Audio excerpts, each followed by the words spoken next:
എല്ലാവർക്കും സലു സിമ്പിൾ റെസിപ്പീസിലേക്ക് സ്വാഗതം.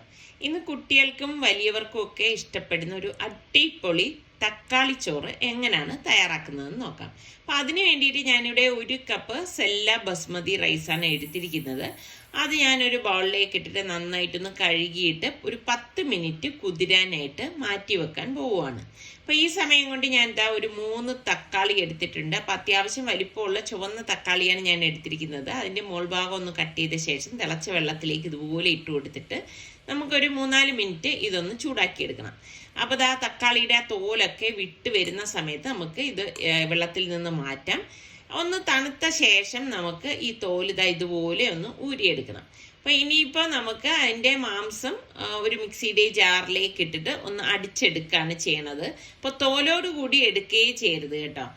ഇനി നമ്മൾ പ്രഷർ കുക്കർ അടുപ്പത്തേക്ക് വെച്ചിട്ട് 2 ടേബിൾ സ്പൂൺ നെയ്യും 1 ടീസ്പൂണോളം നല്ലെണ്ണ ഉണ്ടല്ലോ അതും കൂടി ഒഴിച്ചു കൊടുക്കും. അതും കൂടി ഇടുമ്പോഴാണ് നല്ല ഒരു ടേസ്റ്റ് വരുന്നത്. അപ്പം ഇതൊന്ന് ചൂടാകുന്ന സമയത്ത് 1/4 ടീസ്പൂൺ ചെറിയ ജീരകം ഇട്ട് പൊട്ടിച്ചു കൊടുക്കാം. പിന്നെ പട്ട, ഗ്രാമ്പു, ഏലക്കായ, ബേ ലീഫ് ഇത്രയും കൂടി നമുക്കിതിലേക്ക് ഇട്ട് കൊടുക്കണം. ഇട്ട് കൊടുത്ത് ഇതുപോലെ ഒന്ന് ഇളക്കി കൊടുക്കണം. ഇളക്കി കൊടുത്ത ശേഷം ഞാനിവിടെ 1 സവോള സ്ലൈസ് ചെയ്തെടുത്ത് വെച്ചിട്ടുണ്ട്. അപ്പോൾ ആ സവോളയും കൂടി നമുക്കിതിലേക്ക് ഇട്ടിട്ട് ഇതുപോലെ ഒന്ന് ഇളക്കി കൊടുക്കണം. ഇനി നമുക്ക് ഇതിലേക്ക് 1 ടേബിൾ സ്പൂൺ ഇഞ്ചി വെളുത്തുള്ളി പേസ്റ്റും 1 പച്ചമുളകും കൂടി ഇട്ട് കൊടുക്കാം. എന്നിട്ട് നമുക്ക് ഇതൊന്ന് ഇളക്കിയെടുക്കണം.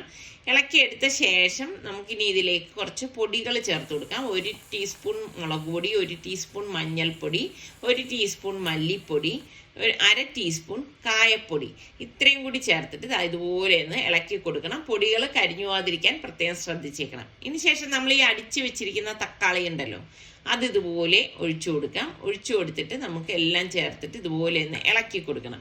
അപ്പം നമ്മൾ ഇതുവരെ ഇതിലേക്ക് ഉപ്പ് ചേർത്തിട്ടില്ല. അപ്പം നമുക്ക് ഇതിലേക്ക് ഇനി പാകത്തിനുള്ള ഉപ്പിട്ട് കൊടുക്കണം. അപ്പം റൈസിനും കൂടി ചേർത്തുള്ള ഉപ്പ് വേണം നമ്മൾ ഇതിലേക്ക് ചേർത്ത് കൊടുക്കാനുള്ളത്. അപ്പം ആ തക്കാളിയുടെ പച്ച ചുവ മാറത്തക്ക രീതിയിൽ ഇതുപോലെ ഒന്ന് ഇളക്കി കൊടുക്കണം. ഇതിന് ശേഷം നമുക്ക് ഈ കഴുകി ഡ്രെയിൻ ചെയ്ത് വെച്ചിരിക്കുന്ന അരി നമുക്ക് ഇതിലേക്ക് ഇട്ട് കൊടുക്കാം. ഇട്ട് കൊടുത്തിട്ട് ഒന്ന് ഇളക്കി കൊടുക്കണം.